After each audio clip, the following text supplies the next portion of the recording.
Hola, hoy en mi canal escucharás una historia increíble sobre la vida.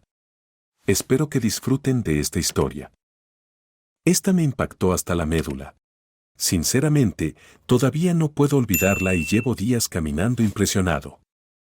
Disfruten viéndola. Además de su abuela, Leslie tiene una madre y un padrastro. Hay un padre, por supuesto, pero esa palabra no se oye en su casa. Su padre vive en algún lugar del norte, donde fue a trabajar y donde se quedó. Leslie tenía entonces 4 años, y durante un tiempo el recuerdo de su padre vivió en ella, en el sombrero de reno, en su piel gruesa y rígida. En el cubo de arándanos que llegó como un favor. Tan dulces como las grosellas, se maravilló Leslie. Luego el recuerdo se desvaneció, como si las aguas del manantial se lo hubieran llevado con el invierno. Y entonces mamá se fue a la ciudad. También dijo que iba a ganar dinero. Aunque la abuela estaba enfadada porque en todas partes se necesitaban médicos. Y aún no se sabía a quién enviarían y si enviarían a alguien para ocupar el lugar de mamá. Mamá se casó en la ciudad, y al principio le pedía a su hija que fuera a su casa. Su padrastro la dejaba llevar a Leslie, y ella tenía un lugar donde vivir. Leslie iba a la casa a probarla. E iría al espacioso apartamento del 11º piso. Le daba miedo acercarse a las ventanas de arriba, incluso mirar hacia abajo la mareaba. En el balcón Leslie no podía salir por ningún medio. Y la avergonzaba que tanto debajo como encima de su cabeza vivieran otras personas. Tienen armarios y sofás y todas esas cosas. Quizá haya un piano encima de donde ella está sentada ahora, en el piso 12. Leslie se estremeció. Solo por las tardes, cuando la luz de la lámpara de escritorio inundaba la habitación, no podía ver la ciudad al otro lado de la ventana. Leslie se durmió pronto, pero su sueño fue superficial, intranquilo. En la habitación de al lado, su madre y su padrastro tenían la televisión encendida a altas horas de la noche y se oían voces frescas y alegres, o disparos, o música. En lugar del profundo silencio, solo roto de vez en cuando por los ladridos de los perros, como en su pueblo, aquí en la ciudad, los trolebuses retumbaban junto a la ventana. Su madre esperaba que a Leslie le llamara la atención el enorme centro comercial que había junto a la casa, como debe hacer una niña. Aquellas puertas de cristal que se abrían solas al acercarse. Los relucientes suelos continuamente limpiados por alguna máquina conducida por un hombre a lo largo de los pasillos. Una cascada de mercancía detrás de cada vitrina. Su madre compró inmediatamente a Leslie un vestido de verano vaquero y una camiseta rosa, y le dijo que no se quitara la ropa después de probársela, sino que caminara así. Subieron por las escaleras mecánicas hasta el piso más alto. En este remolino Leslie ni siquiera podía contar cuántos eran, 4, 5.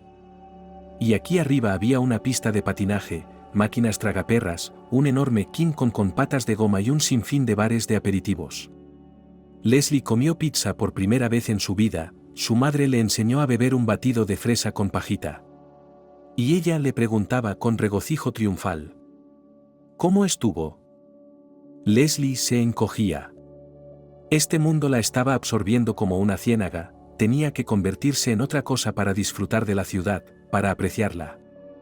Mientras tanto, se sentía incómoda y temerosa del renacimiento que tendría lugar en ella. Y no lo deseaba. Contaba los días que faltaban para volver con su abuela, y cada vez encontraba más argumentos, en la conversación con su madre, para alabar su vida en el pueblo. ¿Qué escuela tenían? ¿Qué clases? Y las lilas que ella y la abuela plantaron en el jardín delantero de Leslie, las lilas florecieron por primera vez este año. Y el padre de Billy enseñará a todos los niños que quieran tocar la guitarra en otoño. Y finalmente, el último e invencible argumento, con los ojos bajos y la voz tranquila: lo siento por la abuela. Se quedará sola, si no vengo. En los últimos días del verano, en lugar de venir a buscar las cosas de Nastia, su madre trajo a Leslie con todos los regalos que había comprado. Pues entonces vendré. A menudo, a menudo, a menudo, decía mamá. Un año después nació Harry, y enseguida se puso enfermo, de modo que era imposible vivir con él en el pueblo. Aquí le moqueaba la nariz, o se le revolvía la barriga. Y su madre se convirtió casi en su padre, una voz en el auricular del teléfono, una remesa en el buzón. Un raro torbellino de vacaciones, una avalancha de sorpresas, cuando todo lo mismo vendrá otro día. Aquí hay un teléfono móvil, una nueva chaqueta de plumas, una cadena de oro chica, así, que aquí no se pierda. Leslie solo las primeras horas, cuando su madre vendría, trató de no salir de su conciencia de que era su madre, a la espera de noticias, mirando a los regalos. Y luego se volvió incómodo. Cuando te das cuenta de que no puedes replicar nada. Bueno, enseñarás los cuadernos con las notas, ¿y luego qué? Leslie volvió a bajar los ojos. No, no te extraño. No, nadie me hace daño. No, Harvey no me enseñará a fumar. Todavía no fuma. No trepo a lo alto de los árboles. Recuerdo que solo puedo correr descalzo en un día caluroso. Y como si los mismos pies que habían estado corriendo descalzos hasta la escarcha empezaran a picar, Leslie desaparecía rápida e imperceptiblemente, iba a casa de Harvey y se sentaban en el desván, mirando desde allí, como vigías desde un barco. El coche de mi padrastro se detenía, y los tres, mi abuela, mi madre y mi padrastro empezaban a cargar verduras en el maletero del coche. Las cosechas aquí siempre eran abundantes, y tarros de mermelada y compota. Mamá miraba a su alrededor, buscando a Leslie para despedirse, y Leslie bajaba ágilmente en mono del desván. Acercaba sus mejillas a los labios secos y apresurados de su madre. Al final, Leslie empezó a ver estas visitas como un tributo. Su madre pagaba tributo con sus visitas a Leslie y a su abuela, y ellas le daban su parte del tributo con recompensas de jardín. Y de nuevo se separaron durante mucho tiempo. Leslie vuelve a casa a una hora en la que muchos niños de la ciudad apenas están despegando la cabeza de la almohada. En sus manos sostiene una bardana enrollada llena de fresas. Leslie se ha dado un par de baños y ahora es el momento de sentarse a la mesa y desayunar. Pero hoy la abuela está distraída. Le pone las gachas a Leslie, y ni siquiera repara en que la niña las ha espolvoreado demasiado generosamente con azúcar. La abuela solo se sirve una taza de café solo, pero no se apresura a beberlo. Se sujeta la mejilla con la palma de la mano y se queda mirando por la ventana. Está empezando a llover, y Mist hace un poco de ruido al otro lado de la puerta, sugiriendo que no es mala idea dejarle entrar. Le gusta mucho la calidez, y más de una vez se quedó dormido en días de lluvia, acurrucado junto a la joven ama en el sillón. La abuela y Faggy no lo oyeron.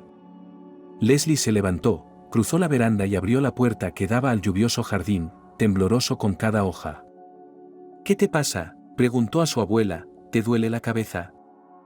A la abuela le duele la cabeza a menudo, y Leslie sabe que esas largas pastillas verdes que parecen bastones de caramelo son un remedio rápido. A lo mejor se le han acabado las pastillas. Entonces saldrá corriendo a por algunas. ¿Y que sí está lloviendo? Mi niña, ¿sabes lo que es la optimización?, preguntó la abuela. Si la abuela empieza a pronunciar largas palabras incomprensibles es señal inequívoca de que está sumida en sus pensamientos. Hablando no tanto con Leslie como consigo misma. La directora me llamó esta mañana, dijo la abuela, ahora definitivamente para Leslie, y me dijo que viniera para una conversación importante. Leslie se retorció involuntariamente. Iba a entrar en segundo curso. Había sacado buenas y excelentes notas, pero los adultos siempre podían encontrar algo con lo que meterse si querían. ¿Harvey? Tal vez hizo algo malo. La directora Lucy sabe que siempre anda por su casa. Tal vez quiere que la abuela influya en Harvey para mejor. Leslie pensó en lo que podría haber hecho Harvey y no se le ocurrió nada. Normalmente siempre hacían cosas juntos. Nuestra escuela ya no existirá, dijo la abuela pensativa, como para sí misma. No es rentable para el Estado mantener una escuela cuando hay 4 o 5 niños en las clases. Los llevarán a todos en autobús. Leslie abrió la boca. ¿No hay escuela? Se levantó de un salto para correr hacia Harvey con la noticia. Espera un momento, la abuela la sujetó por la manga, yo tampoco voy a tener trabajo. La abuela recordó a Lucy, joven y alegre. como había intentado suavizar el golpe con una sonrisa y un montón de palabras, en las que se ahogaba y propagaba la mala noticia. Sabía que su abuela había llegado a esta escuela cuando aún era nueva, preciosa. Junto con los niños limpió las ventanas de las manchas de calorías. Junto con ellos plantó el huerto escolar, que ahora se ahoga en lilas cada primavera, y en agosto huele dulcemente a manzanas y peras. A la abuela y a sus alumnos se les ocurrió dibujar ilustraciones para sus libros favoritos, y estos dibujos se multiplicaron cada año, salieron del aula por las paredes del pasillo y llegaron a la sala de profesores en una ola. Archie, un niño de manos doradas, cincelaba las patas del pupitre de la profesora de su abuela, como en el siglo XIX. Entre los alumnos de la abuela todos los años había ganadores de olimpiadas distritales y regionales, y alguien seguro que entraba en la facultad de filología, y alguien seguro que venía a ver a la abuela el 15 de agosto, día de su cumpleaños. Como comprenderás, Bárbara, el director dijo, a esa chica, la crítica literaria de la escuela, no se la puede despedir. Ella acaba de salir de la licencia de maternidad, un niño pequeño, una familia con su salario. Tal vez haya algunas horas para ti. Viajarás con los chicos. Lucy hizo una pausa. A menos que te tiente una oferta como esta. A Pompeya. La abuela puso cara de desconcierto. Si su pueblo salía adelante, Pompeya desaparecía. Como un pueblo que desaparece. Unos cuantos ancianos, que no tenían quien se los llevara, pasaban allí los inviernos. Pero en primavera llegaban los dueños de las dachas, renovando sus mansiones, la Rubliovka local. ¿Qué hacer allí, en Pompeya? ¿Los padres de algún vago rico decidieron contratar a un tutor para el verano? Pero no tiene nada que ver con los niños, Lucy refutó el tácito en voz alta, uno de mis conocidos ahora vivirá allí permanentemente, hermano menor. Es un hombre enfermo. Algún tipo de trauma, creo. En general, a continuación, una silla de ruedas, a continuación, muletas, ya que están.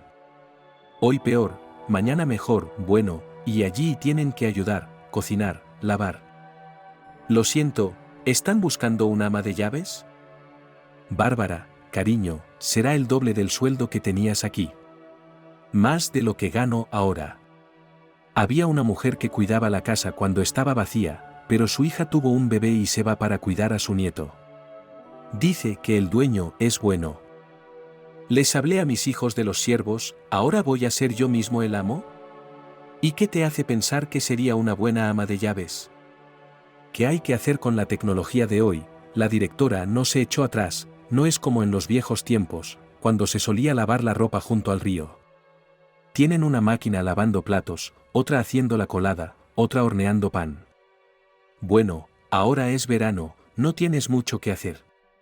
Ganarás dinero. ¿Y en otoño? ¿Y en otoño? ¿Cómo está Leslie? No te adelantes a la locomotora. Irás allí con Leslie. Me han dicho que tendréis vuestra propia casa allí. Seréis vuestros propios jefes. ¿Qué ve el bebé? No ve nada más que los 3 patios de aquí. Y hay un río, la naturaleza. Y si nada cambia para el otoño, dejarás a este hombre. Te encontraremos un lugar en la escuela como maestra por horas. De acuerdo. Lo pensaré, dijo secamente la abuela. Y ahora estaban pensando con Leslie.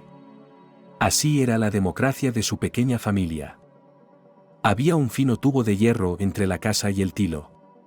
De él colgaba un columpio. Todas las historias se inventan mejor en el columpio, todas las conversaciones son fáciles cuando vuelas hacia arriba y se te hunde el corazón. Si te columpias alto, tu espalda vuela directo a las ramas del manzano. Flores de manzano. Mi madre solía traer este jabón de flores de manzano. Redondo, hermoso, fragante. Aquí en la tienda solo tienen pastillas de jabón, con bordes afilados y un penetrante olor a perfume. Y luego, en lugar de flores, maduran enormes manzanas de la variedad Streifling. Te llevas cada una como regalo. La abuela y Leslie las envuelven en periódicos y las colocan en los estantes del armario, donde los juguetes de Navidad se guardan en cajas. En otoño, Se lleva un para la escuela para ella y Kouke. Una manzana así da para comer un día entero. Y si vuelas en un columpio hacia adelante, volarás hacia el cielo. Los pies se elevan hasta las nubes. Las nubes son enormes, como castillos, como en los dibujos animados, ya que en el país de las maravillas. Y no da miedo volar hasta ellas desde el patio de tu casa. Pero en la noria, cuando Leslie iba a las atracciones de la ciudad, su madre decía: silencio, silencio. Leslie se aferraba al asiento. No su propia voluntad, el poder de alguien más, la elevó, la hizo igual al cielo. Y con la misma facilidad podría haberla tirado al suelo. Pero hoy Leslie se balancea, metiendo los bordes de su vestido para que sus bragas no brillen, y Harvey se sienta y mastica el tallo, no el borde, que es jugoso y suave. Hace tiempo que han probado cada hoja, cada brizna de hierba, como potros.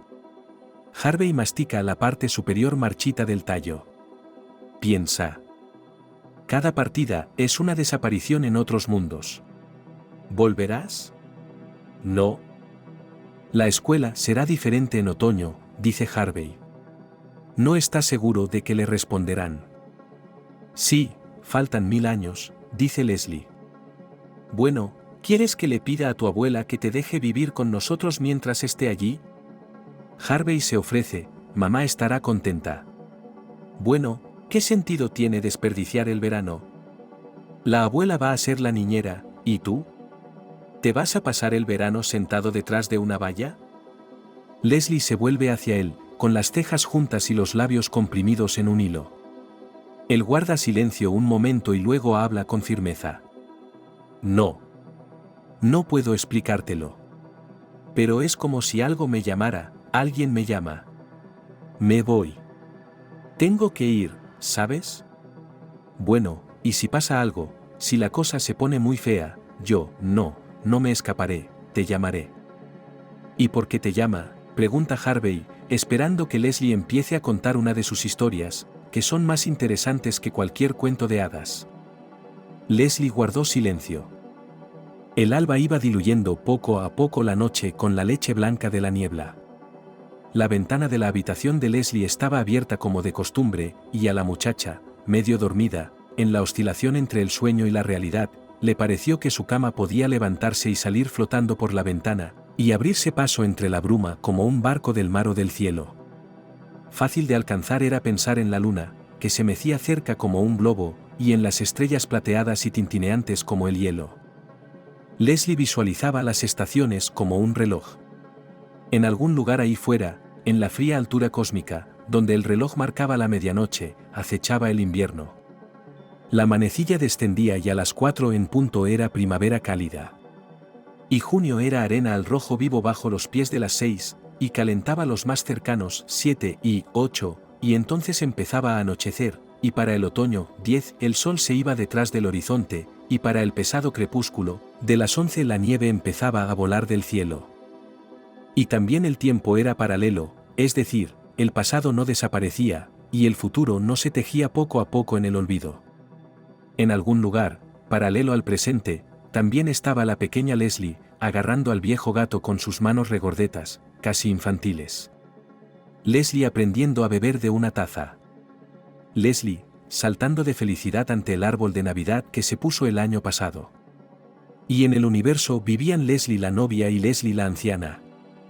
De vez en cuando se hacían eco de sus pensamientos, resucitaban recuerdos tan vívidos como imágenes en una bola de estéreo, o tenían sueños que se hacían realidad. Ahora mismo Leslie veía a una niña.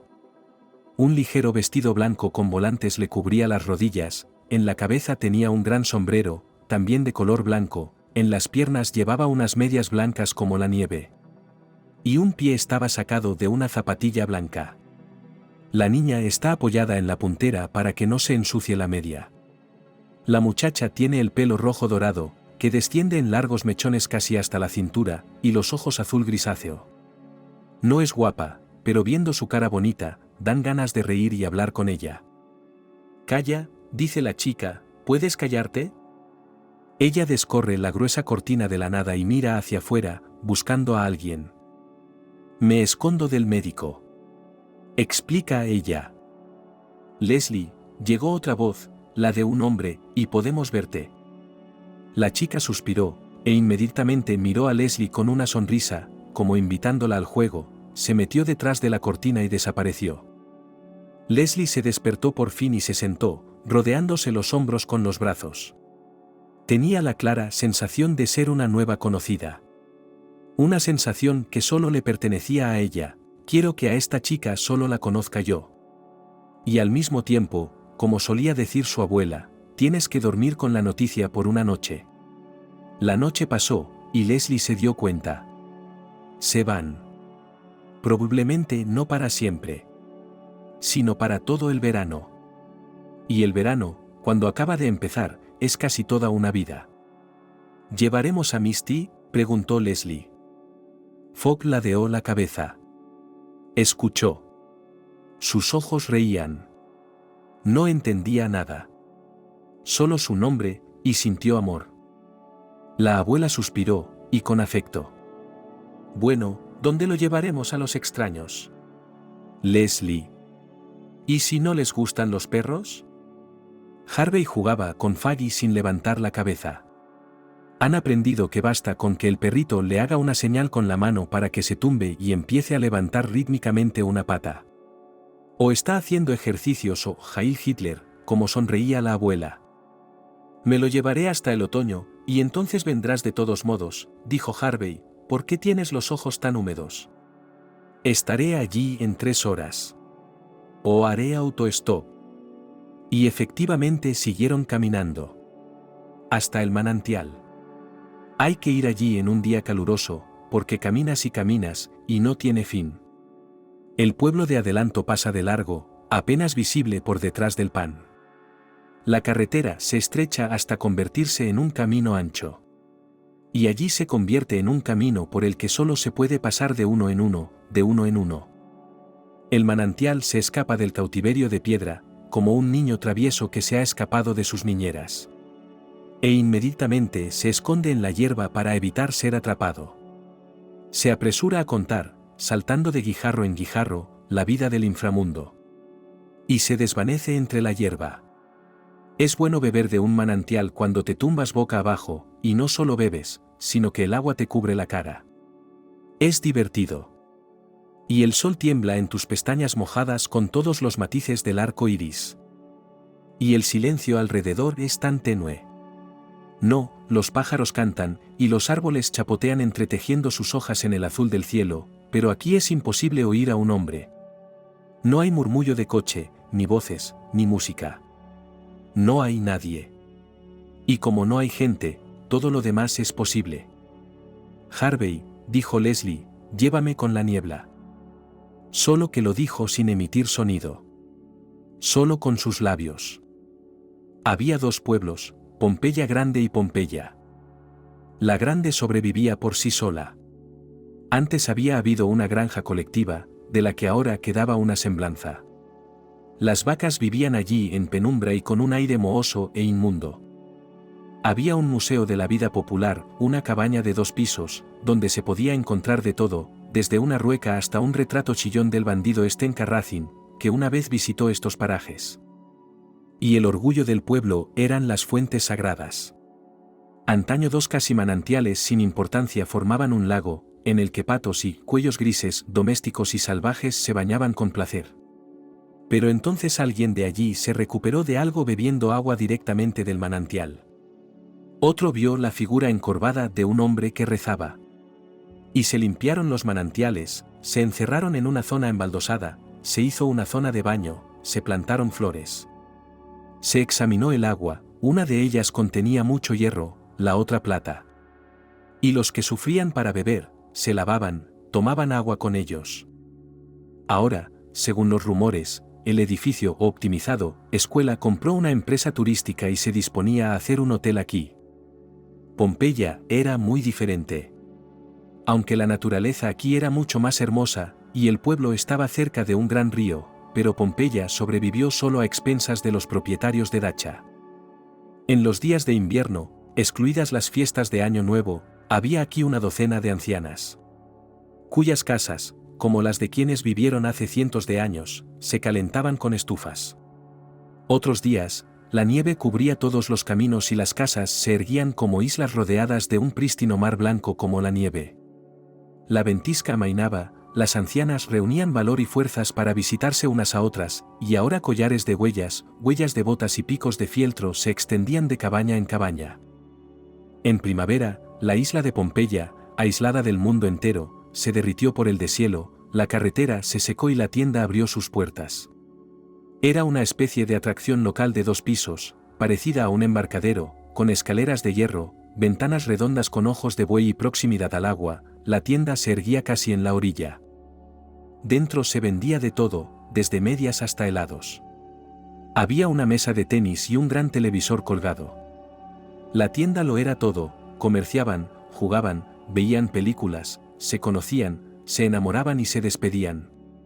Antes de que en octubre volvieran a colgar en la puerta el candado del granero. Los dachniks que venían al pueblo a pasar las vacaciones o los fines de semana se construían casas, muchas más grandes y lujosas que una nave tienda. Pero casi todas las mansiones estaban rodeadas de vallas ciegas, e instaladas en ellas cámaras de videovigilancia sin pestañear, sin miramientos, ojos incorruptibles, que rastreaban inmediatamente al forastero. Y la diversión de los propietarios con música a todo volumen, nubes de espeso humo de kebab, salpicaduras de agua en las piscinas, risas y chillidos, todo esto iba detrás de las vallas. Se puede oír, oler, pero no ver. Las ancianas veían a los dueños de las dachas solo cuando iban a la tienda. Nadie criaba vacas aquí desde hacía mucho tiempo, y los niños de la ciudad apartaban la nariz de la leche de cabra. Para algunos era demasiado grasa para ellos, y otros eran alérgicos a ella.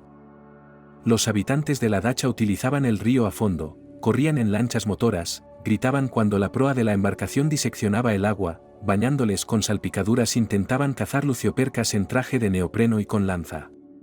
Pero en el agua turbia las presas escaseaban. Pero los niños rara vez se dejaban ver por las calles, y desde luego no jugaban delante de las ancianas. ¿Quizá no salían de sus casas al haberse sumergido de cabeza en mundos informáticos irreales? Una de las casas nuevas estaba especialmente engalanada.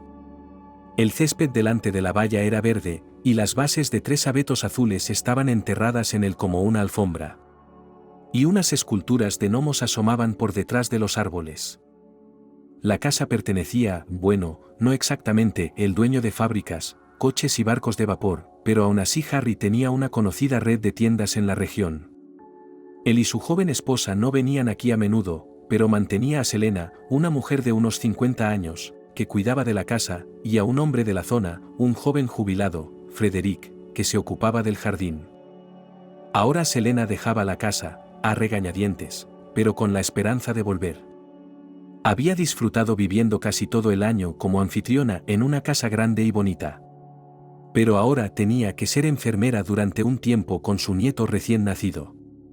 Su hija la llamaba desesperadamente, o corría el riesgo de perder su trabajo. Y Harry, por suerte, estaba pensando en traer a su hermano. El primero del que Selena había oído hablar. Y ese hermano necesitaba casi un cuidador para él, ya que poco podía hacer por sí mismo. Selena pensó de mala gana en el turno que le habían encontrado. Dios quisiera que en los pocos meses que Selena tendría que pasar en la ciudad, la mujer se aburriera, se agotara de cuidar y se marchara. Y así, el sábado por la mañana, el jeep negro de la dueña se detuvo frente a la casa. Selena miró por la ventana y bajó corriendo las escaleras para abrir la verja. Selena llevaba un delantal, había estado cocinando para los invitados desde por la mañana. La primera en bajar del coche fue Katy, la joven esposa de Harry. Hacía mucho tiempo, 2 años, era stripper y se llamaba Malvina. Ahora que era una dama respetable, ya no se teñía el pelo de un color lila azulado ni se lo arreglaba en un peinado alto. Pero sus ojos muy abiertos mantenían la misma expresión altiva y burlona que cuando bailaba en el poste y decía: «Estoy yo y estáis todos vosotros». El dueño de la casa, bajo, robusto, en cierto modo incluso guapo, espeso pelo oscuro con ojos azules, pisó el suelo, se quedó de pie unos segundos, aspirando el aire, mirando a su alrededor. Luego suspiró con pesar. Si por él fuera, habrían viajado aquí más a menudo. Le encantaba pescar, y le encantaba asar pescado al fuego, y los placeres sencillos de la vida, como una gran jarra de cerveza bajo un cielo estrellado. Pero Katie se aburría aquí. Harry sacó una silla de ruedas plegable del coche y estaba a punto de desplegarla cuando la puerta trasera se abrió, revelando una mano con un bastón. No lo hagas. Lo haré yo mismo. Un tipo de unos 35 años se puso en pie con un esfuerzo agónico. Era evidente que la enfermedad le había golpeado de repente, y con dureza. Su cuerpo estaba aún tan lleno de fuerza, sus brazos tan bronceados, que necesitó todas sus fuerzas y un labio mordido para mantenerse en pie, bastón incluido. Llevaba el pelo rubio corto, casi rizado, y sus ojos muy claros, acostumbrados a reír, miraban ahora con cautela por debajo de los párpados hinchados. «Te estoy esperando», dijo Selena. «He preparado una habitación en el primer piso. Si no te gusta, puedes decírmelo». Creía que había escaleras para subir al segundo piso. Harry detuvo al ama de llaves con un gesto de la mano. «Cariño, ¿no estás mareada?» La joven sacudió la cabeza negativamente, se ajustó la correa de su pequeño bolso al hombro y entró primero en la casa. No saludó a Selena. La miró apresuradamente, como un perro que no sabe si hay que darle una patada o acariciarlo. «Aquí lo tengo todo preparado», Selena abrió las dos mitades de la puerta. La habitación era grande, silenciosa y algo oscura, con ventanas que daban al sombreado jardín. La protagonista de la habitación era la cama, una cama enorme en la que cabían 3 o 4 personas. «Pasa, túmbate», dijo Selena, «¿por qué no te traigo una compota fría para beber por el camino?» Katie solo echó un vistazo y entró en su dormitorio para echar un vistazo. Necesitaba ver que nadie utilizaba su nido sin ella, ni se acostaba bajo el dosel en su lujosa colcha de seda dorada con pavos reales bordados.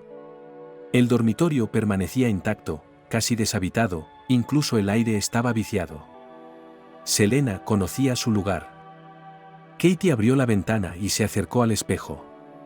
No se miró con altivez, sino interrogante. Se arregló el exuberante cabello. Extendiendo los brazos, se dejó caer en la amplia cama, sabiendo que por mucho que Harry intentara complacerla y marcharse pronto, seguiría hablando con su hermano, y tendría que pasar media hora más o menos. Los hombres se quedaron solos. Harry se aplastó la barbilla con la mano, dudando si iniciar la conversación. Carlos miró a su alrededor. Ojalá tuviera agua. Selena apareció del suelo con la prometida compota fría.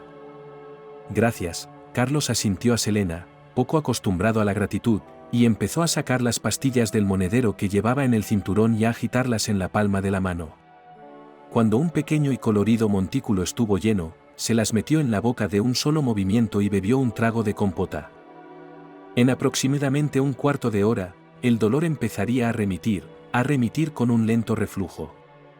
Dando libertad a lo que ahora se ocultaba tras él, pensamientos, sentimientos. Pero Harry no estaba esperando ahora. ¿Eres feliz aquí?, preguntó, mirando a su alrededor. Su hermano levantó la vista, entrecerrando los ojos, y asintió de un modo que avergonzó al mayor. «Pero tú querías venir aquí. Podrías haberte quedado en el hospital, habríamos contratado a un médico». «Harry, recuerda que encontraron a una mujer para sustituirme», se apresuró a decir Selena, antes de que la echaran definitivamente. Tenía prisa por dejarlo claro, es una buena mujer, profesora. Solo que viene con su nieta. No te importará, ¿verdad? ¿Vivirán donde estás ahora, en la casa de huéspedes? Completamente separados. Hay mucho espacio. Solo dile que no deje entrar al bebé. Carlos puede dormir y descansar sin que el bebé le moleste. Y que la abuela o la nieta no traigan visitas. Paz y tranquilidad. Paz y tranquilidad. Selena asintió y cerró la puerta en silencio. Entonces, Harry retomó la conversación interrumpida. Tú lo has querido. Aunque podría haber sido un hospital y luego un sanatorio. Allí tendrías las mismas oportunidades de recuperación. Médicos, procedimientos, aparatos para hacer ejercicio, masajes. Y aquí. Carlos le miró con el mismo gesto cansado y ceñudo. Bueno, ¿cómo explicarte? Pobrecito, en sus pensamientos siempre llamaba a Valerka, pobrecito, por alguna razón, que los mejores médicos y las mejores abuelas le hablaron de esa recuperación. Y era mejor sintonizar, mentalmente sintonizar ahora, que usted nunca volvería a caminar, solo a través del dolor. Es necesario tratar, a solas consigo mismo para sentir su cuerpo, que miles de veces le ayudó a salir, y que él mismo condujo a problemas. ¿Por sentimiento animal obedecerá? No. Y si no, entonces aceptarlo finalmente, y reorganizar todos sus pensamientos, palabras, sonrisa, futuro, en una palabra, todo. Y volver a la gente no como un quejica que todo el mundo quiere sacudir de su hombro, sino un hombre que sabe por qué ha vuelto. Has sido muy generoso con tu vida hasta ahora, dijo Harry, y nadie te lo ha impedido. El ejército es el ejército. Papá debería haber insinuado a la gente adecuada. Vuelve con vida, pon una vela a Dios y sigue con tu vida. No. Son amigos, perdón, unos gángsters. Todas estas peleas bajo la apariencia de artes marciales. Se ha ido otra vez. Ahora coges una mochila y te vas a vagar por el mundo.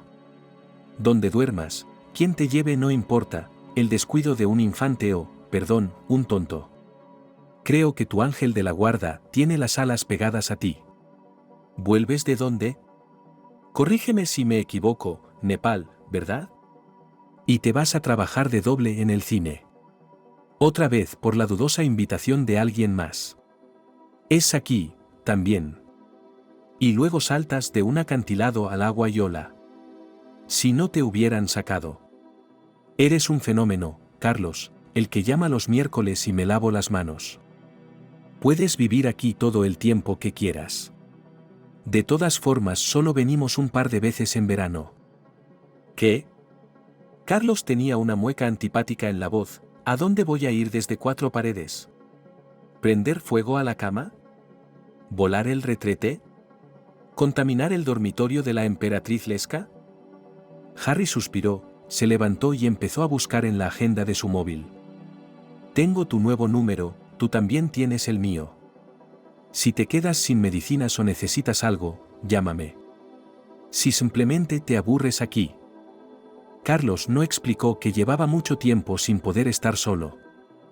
No vio a la majestuosa Katy salir de la puerta, solo oyó su voz, ordenándole que hiciera algo. Y esa voz, si fuera su hermano, le habría dado ganas de suicidarse. Llegaron al atardecer. Leslie apretaba el gato contra su pecho y seguía a su abuela y a Selena con una discreta cola. La mirada de Murphy había perdido su arrogancia habitual y estaba aturdida. Si le daba la gana, probablemente heriría bajo cualquier arbusto, sin pensar en las consecuencias, pero Leslie se aferró a él con ambas manos. Ahora te enseñaré la casa, hay una cocina de verano en el primer piso, y en el segundo vivirás, dijo Selena, ya sin los verdaderos dueños, caminando hacia la casa de ladrillo rojo. Había macetas de petunias en los alféizares. La valla es como un palacio con puertas de hierro forjado. Y sus pesadas barras de hierro llegan hasta el suelo, no se puede pasar por debajo de ellas. Y la valla está rematada con afilados pinchos. Pero detrás de su casa, donde hay un gran cubo de basura, hay una lámina de plástico verde en lugar de uno de los travesaños, y se puede apartar fácilmente. Y alguien debe de haberlo aprovechado, porque hay un camino que sale de la aspillera y se adentra en el bosque. Leslie se levantó y miró el sol, que casi se había puesto. Tienes que dormir toda la noche en un lugar nuevo, y entonces se convierte en el tuyo, nativo. Sabes detrás de qué árbol se pone el sol, y por la mañana el cielo empieza a clarear sobre qué árbol. Y al amanecer todo el mundo aquí te saluda, los pájaros y los saltamontes te cantan como a un buen amigo. Entonces Leslie pensó en el hombre que había conocido hoy. La abuela dijo que era bastante indefenso y que incluso deberían servirle una taza de té. Pero Leslie no pudo evitar pensar que aquí nadie se atrevería a hacerle daño, porque estaba ese hombre. Natalie había estado en el mar durante el último día. Por la tarde, un autobús debía recoger a los turistas alojados en el Hotel On Parkova y llevarlos a casa. Iba a ser un viaje largo, con traslado nocturno. Así que por la tarde Natalie quería descansar bien, pasear por los lugares favoritos de la zona, despedirse. Pero no pudo ser. Se dio cuenta por la mañana temprano. El calor que se acercaba había blanqueado el cielo, y el aire estaba quieto. Aunque la habitación del hotel daba al bosque, solo a esa hora podía abrir la puerta del balcón y disfrutar de los olores húmedos del bosque y del canto de los pájaros. Cuando salió el sol y el aire empezó a calentarse tan deprisa como si hubieran enchufado una plancha, Natalie cerró la puerta del balcón, encendió el aire acondicionado, se sirvió un vaso de zumo de manzana frío y se estiró en el sofá. Por primera vez en su vida, se iba de vacaciones sola. Pero en sentido estricto no podían llamarse vacaciones. Había venido al mar para estar a solas consigo misma, para calmarse y pensar cómo seguir viviendo. Para hacer algún plan. Fue un viaje barato, justo para ella, porque se quedó casi sin nada. Pero eso no era nada, lo importante era que no le dieran a Mickey. No era tan ingenua como para intentar robarle a su hijo y quedárselo. Natalie estaba tan cansada que se quedó dormida en el autobús y no quería bajarse en las paradas, y cuando la anciana ayudante Maddie la despertó, ella se limitó a sacudir la cabeza y volver a dormirse. Se despertó la mañana del segundo día de viaje. Estaba nublado, y en lugar de los campos de ayer, el autobús estaba rodeado de montañas.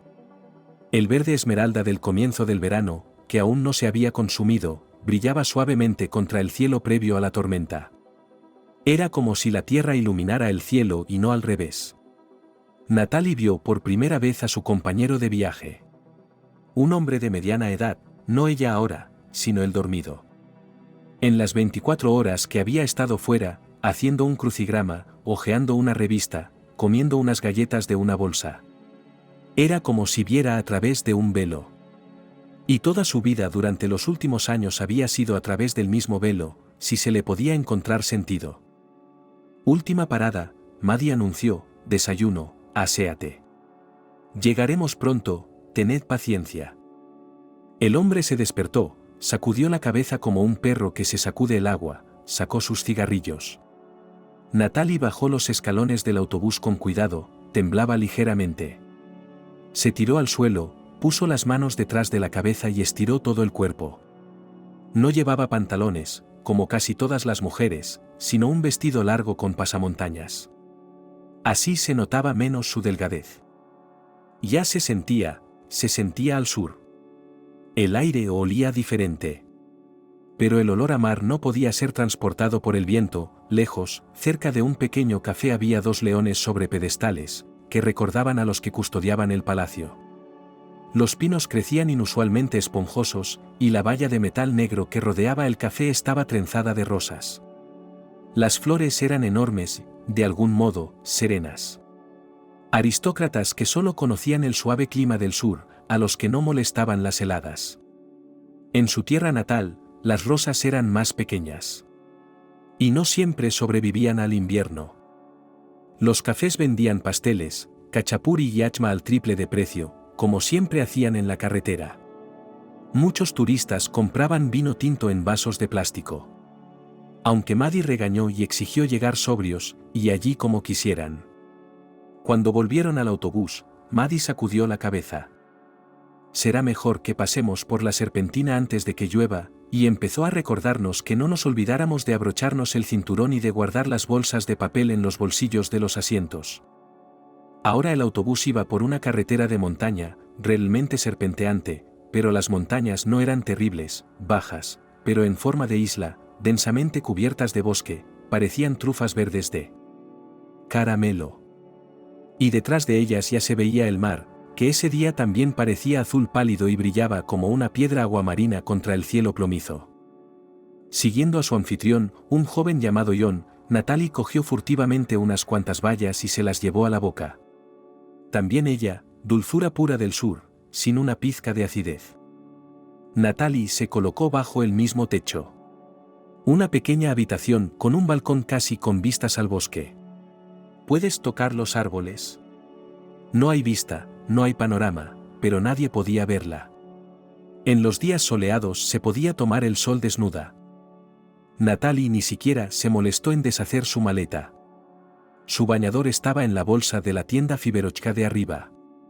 Se puso el bañador, luego se puso apresuradamente la sudadera con capucha y cerró la habitación con llave unos minutos después de que la criada le hubiera abierto.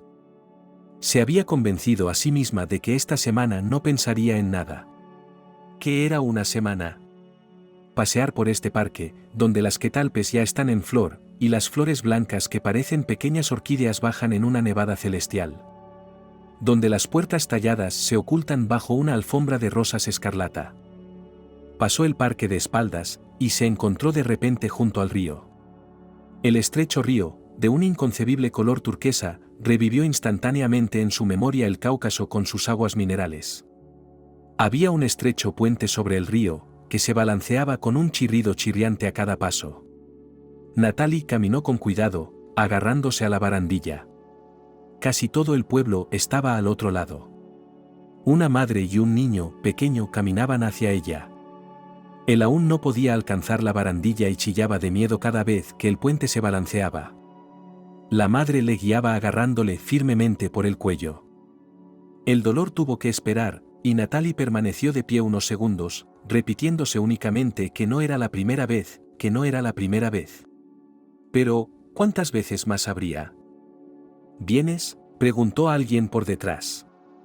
Estaba bloqueando el paso. Natalie cruzó el puente. Al otro lado del puente estaban los puestos del mercado, una tela de araña extendida para que ningún veraneante pudiera pasar.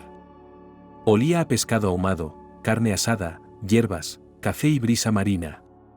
Enganchados a los puestos, sombreros ingrávidos de grandes alas se mecían al viento, bufandas de vivos colores estaban listas para estallar en el cielo. Y como de una cornucopia de todo lo que está relacionado con el mar y puede atraer a la gente que viene a su encuentro. Círculos y colchonetas hinchebels, aletas y máscaras, tazas con delfines pintados, cajas de conchas de todos los tamaños y formas, y otras con estrellas de mar de color gris pálido o pintadas. También hacían tatuajes temporales, te invitaban a cabros, se ofrecían a hacerte fotos con exóticos y, sin esperar tu consentimiento, se apresuraban a colgarte una enorme serpiente del cuello o a ponerte un loro en el hombro. Esta fiesta de la vida era abrumadora. Y no en vano se percibía en los comerciantes la vivacidad burocrática de los animadores de masas.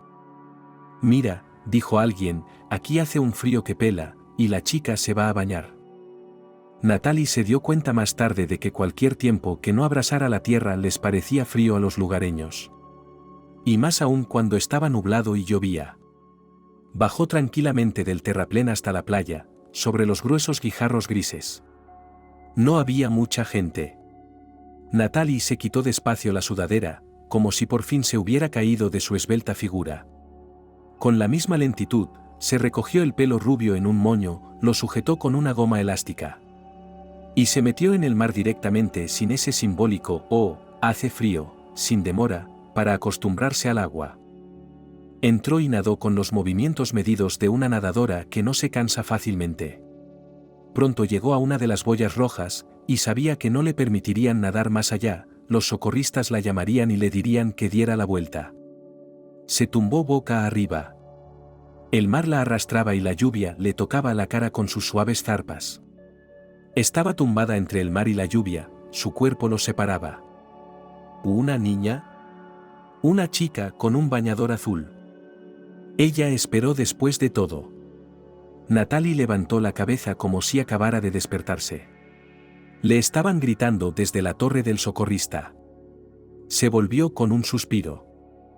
Ay, ay, ay, chica, el tipo de la torre intentó ligar con ella cuando llegó a la orilla, y pensamos que te habías ahogado. Pero Natalie siguió caminando con la cabeza gacha, sin reaccionar. Y la voz enmudeció. Nada más salir de la playa fue a comprar una nueva tarjeta SIM para su teléfono, para poder hablar más barato. Su amiga Anna le había pedido que le avisara de vez en cuando. Natalie siguió el terraplén a lo largo del río, esperando que la llevara al centro del pueblo. El río cerca del mar era de un intenso color azul, pero más lejos se volvía poco profundo y se convertía en un arroyo claro y ancho con orillas cubiertas de juncos. Las ranas croaban desvergonzadas y chirriantes, y no había más sonidos que sus croares, y los gallos cantaban como en el campo. Natalie llegó al siguiente puente de hierro y cometió un error, no lo cruzó, sino que giró a la derecha. Aquí, pensó, la carretera era más ancha y las casas más altas. Pero la carretera conducía a las afueras, donde no había aceras, sino solo la autopista, y los coches corrían unos detrás de otros. No había dónde girar. A un lado había casas con huertos, al otro montañas y bosques. Pero ella siguió adelante, con la esperanza de llegar de algún modo al lugar correcto. El pueblo era pequeño. Admiró los jardines delanteros, lirios y rosas, paseó por senderos estrechos junto a jardines ajenos, cruzó algunos puentes. Finalmente, llegó a los rascacielos. Y entonces empezó a llover. Un muro, una cascada, una lluvia torrencial. Natalie tragó saliva. La lluvia golpeaba el suelo con tanta fuerza que sus pies se embarraban y las gotas de lluvia levantaban polvo. Su vestido estaba empapado y se le pegaba al cuerpo, su larga melena rubia le caía ahora por la cara. Hacía frío y estaba cansada. Finalmente encontró la estación de autobuses, y en ella un estante de operadores, compró una tarjeta SIM y envió un nuevo número de teléfono a su amiga Anna, la única que se preocuparía por ella. Fue a un pequeño mercado, compró queso local con hierbas, algunos panes planos, cerezas, y con todo este botín se dirigió al hotel. Caminó por la calle toda mojada, el agua le chorreaba y se sentía bien. Pero cuando llegó a la habitación, se puso una bata seca y calentita. Ahora ya no tenía miedo de la lluvia.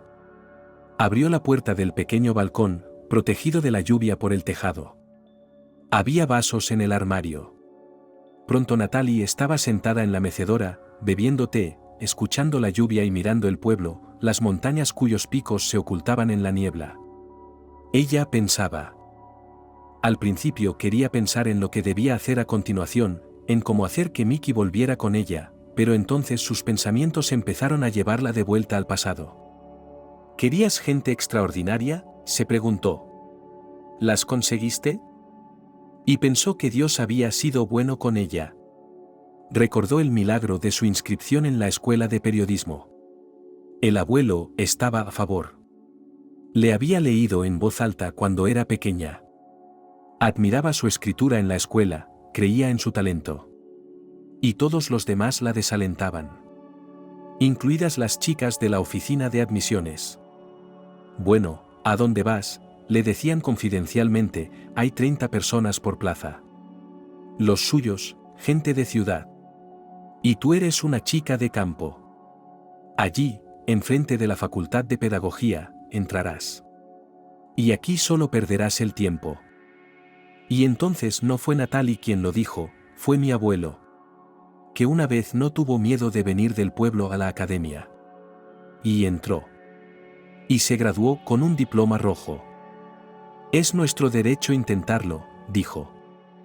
Y caminó con confianza por el enorme vestíbulo de la universidad, que parecía una estación de tren. Aquí había que registrarse, obtener un número y esperar a que apareciera en el tablón electrónico. Y había tanta gente como en la estación, y todo el mundo seguía siendo, no es su propia, los solicitantes, el volumen de negocios. Solo la esperanza de convertirse en estudiantes, su propia. Y en la entrada del edificio de la universidad estaba el inolvidable Zurich de bronce, el símbolo del alumnado. Se decía que para la buena suerte necesitaba un golpecito en el hombro. Natalie no se atrevió, solo lo tocó tímidamente. Y pasó el concurso, pasó. Se encontró en la lista corta de 10 personas aceptadas para las plazas presupuestarias. Escribió su obra creativa sobre la historia de su familia, que compartió con el siglo XX todas sus tragedias. Escribió como si hablara consigo misma, pensando, sinceramente, como si no supusiera que alguien iba a leerlo todo. Cuando vio su nombre en la lista de admitidos, Natalie dio un grito ahogado y se tapó la boca con la palma de la mano. Solo entonces se dio cuenta de que había llegado el momento. La vida había cambiado radicalmente. Tenía que irse de casa e instalarse en una residencia universitaria. Los chicos, condenados al dormitorio, intentaron crear un lugar acogedor aquí, en las paredes del estado. Alfombras en las paredes, una puerta cubierta de tepes y un timbre, todo como en una casa. Pero en la habitación, la cocinita estaba separada por un armario, con una estufa eléctrica ilegal. Natalie empezó a trabajar temprano, escribiendo reportajes para el periódico de la ciudad. Allí era bienvenida.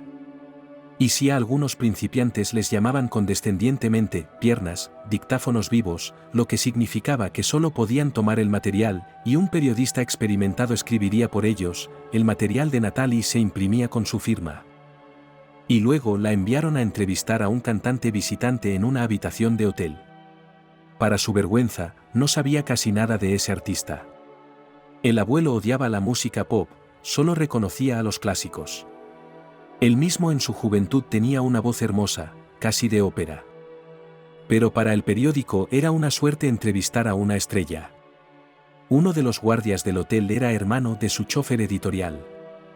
Y él llevaría a uno de los periodistas a la codiciada habitación por la noche, cuando el artista estuviera en casa. Natalie se sorprendió a sí misma llamando todavía a la estrella del escenario, Berry el artista, impersonalmente, pero con un tinte de amargura. Y no había venido solo, sino con su padre. Y cuando llamó a la puerta, solo estaba su padre en la habitación. Abrió la puerta en camiseta y chándal, y cuando supo quién había venido y por qué, se puso la chaqueta a toda prisa. Todavía tiene un concierto, dijo, pero ya ha terminado. No tardará en llegar. Pasa. Según se supo más tarde, Berry huía de las fans que habían irrumpido en el escenario, queriendo un trozo de su capa de seda negra como recuerdo. Al final, la capa fue simplemente arrancada para el recuerdo. El artista regresó 2 horas más tarde, y para entonces su padre había convencido a Leslie de que probara un coñac inconcebible, que sacó de una caja, dorada de las medallas pintadas. Coñac malo, debemos deshacernos de él. El artista regresó y también parecía borracho, pero de cansancio. Miró a Natalie y dijo: «Dios mío, qué hermosa eres». Natalie solo había leído que ocurría así y no se lo creía. Que pudiera ocurrir a primera vista. Desde el primer momento. Sin dudas. Sin titubeos. Te necesito a ti y a nadie más. Resulta que los hombres tienen ese derecho a decidir. Era guapo. Parecía un gitano o el mismísimo Valen. Al menos, así es como uno se imagina a Valen. Pelo grueso, ondas azul-negro sobre su frente. Y ojos tan negros que las pupilas eran casi invisibles. Leslie es alto hasta los hombros. Atrae miradas allá donde va. «¿Cuándo vas a escribir sobre mí?», le preguntó en la puerta. En voz baja, como si ya hubiera nacido un secreto entre ellos. A ella se le encendieron las mejillas y trató de no mirarle a los ojos. «Mañana, supongo». Y por la mañana llegó a la redacción, causando sensación allí.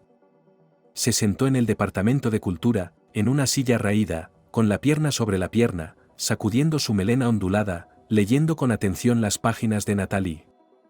Las chicas se agolpaban en la puerta, mientras el editor y la secretaria ejecutiva observaban desde el pasillo, detrás de ellas. «Maravillosamente», dijo expresivamente el artista, devolviendo las hojas a Natalie, «estoy satisfecho». Sus gestos eran regios. A Natalie le recordó el ballet El lago de los cisnes y al príncipe. El artista continuó su visita, hablando de sus conciertos, de los países que había visitado y recordando cosas divertidas. Las preguntas le llegaban de todas partes. Y ante las respuestas destellaban sonrisas de las chicas, dispuestas a aceptar con deleite todo lo que el artista dijera. Y entonces le preguntó a Natalie, como si no hubiera nadie más que ellas en la oficina: «¿Te llevo a casa?». Las chicas jadearon, Natalie llamó la atención del editor y el jefe asintió. Solo que no fueron a casa de Natalie.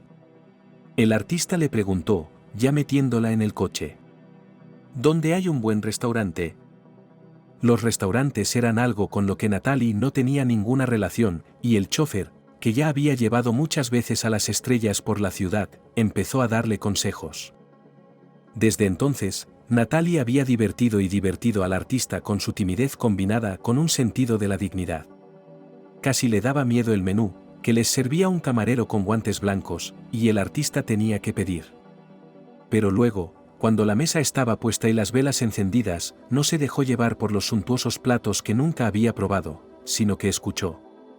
Ella le admiraba, al mismo tiempo, él notaba que ella se interesaba más por la época de su vida en la que aún no había tenido fama. Un chico de un pueblo del sur, golpeando una pelota contra la pared y entonando canciones de pioneros. Un estudiante, volviendo a su dormitorio en un tranvía helado. Y ella le preguntó, como su madre le había preguntado una vez. Quizá no mereció la pena, como es tu vida ahora, recorrer un camino tan duro. Ciudades extranjeras, una vida de hambre, oscuridad. Y tratar de caerle bien a todo el mundo podría ayudarte con tu carrera. 2 días después, cuando terminó su gira, el artista se llevó a Natalie con él. Hacía poco que se había separado de su mujer, y eso era realmente todo, no una bravuconada. Ahora vivía solo, a excepción de 3 criados, en una mansión campestre que a Natalie le parecía un auténtico reino. Por primera vez, casi siempre estaban fuera. Y Natalie siempre se sentía desesperadamente apenada por el artista, le parecía que todo el mundo quería arrebatárselo, igual que le habían arrebatado trozos de su bata de seda en el escenario. Y en él tanta amabilidad, pensaba ella, que siempre es amable, sonríe a todo el mundo, abraza, permite que le fotografíen juntos, no se olvida de decir piropos a los fans. Y cuántas veces había visto cómo sus mejillas se ponían rojo carmesí y las propias chicas tan felices que Natalie quería decir. ¿Sabes que ayer le dolía tanto la cabeza que no pudo encontrar un sitio donde sentarse durante medio día? Probamos todas las medicinas, nada funcionó hasta que se durmió. ¿Sabes que antes de un concierto se pone nervioso, que puede alterarse hasta las lágrimas si el café de su taza está tibio en vez de caliente? Y que a veces vuelve en mitad de la noche y no puedo preguntar por qué. ¿De dónde?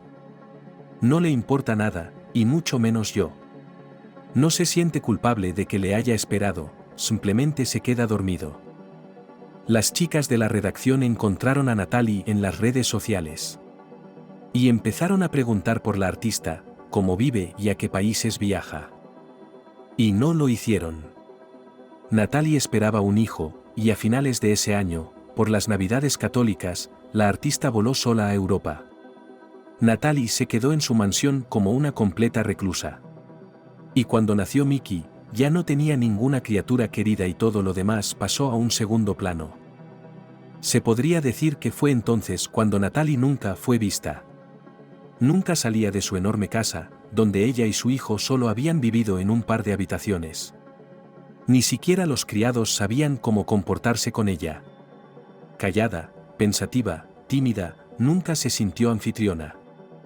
Ella y Mickey tenían mucho espacio para pasear por el jardín, que estaba aislado del resto del mundo por una alta valla. Había un pequeño tobogán para niños, y Natalie se deslizaba por él, sujetando contra su pecho el sobre de piel con Mickey, que ya estaba aprendiendo a reír. El artista aparecía en la casa de campo cada vez con menos frecuencia, pero venía tan atento, tan brillante, tan capaz de encandilar a cualquiera. Traía regalos para Natalie y su hijo, preguntando si necesitaban algo más. ¿Qué querían? Y cada vez más a menudo en sus conversaciones aparecía el nombre de su mujer, de la que aún no estaba oficialmente divorciado. Cuando Nelka y yo.